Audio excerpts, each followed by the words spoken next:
This film is about the distribution of non-food items. Following a humanitarian crisis, people have been displaced. You work for an organisation providing emergency assistance. For first phase response, you are planning an NFI distribution. The distribution team should include women and people from different groups. The team composition should not put anyone at risk. Consult with the affected populations to identify their needs and work out the best time and location for the distribution. Don't ask questions about difficult experiences when there is nothing you can do to help.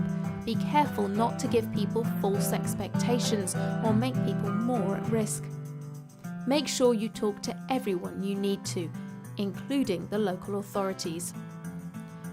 Choose distribution locations that are safe for everybody. A poor site might lead to increased exposure to sexual violence or possible confrontation with the host population.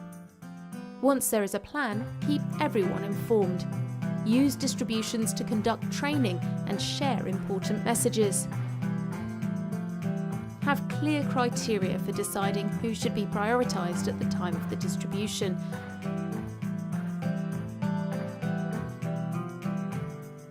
Identify people who will need help with transport and with building shelters.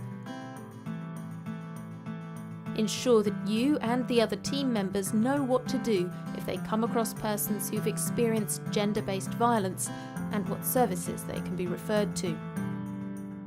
Your team should be familiar with their agency's code of conduct. Sexual exploitation or abuse of beneficiaries is strictly prohibited.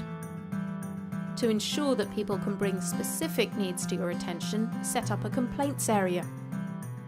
Conduct post-distribution monitoring to check that the distribution has met the needs, including those of vulnerable groups. Remember, for a successful distribution, represent affected populations in the distribution team. Ask affected populations and local authorities what their needs are. Communicate with everybody. Identify vulnerable groups and specific needs of individuals to ensure safety, dignity and access to NFIs for all.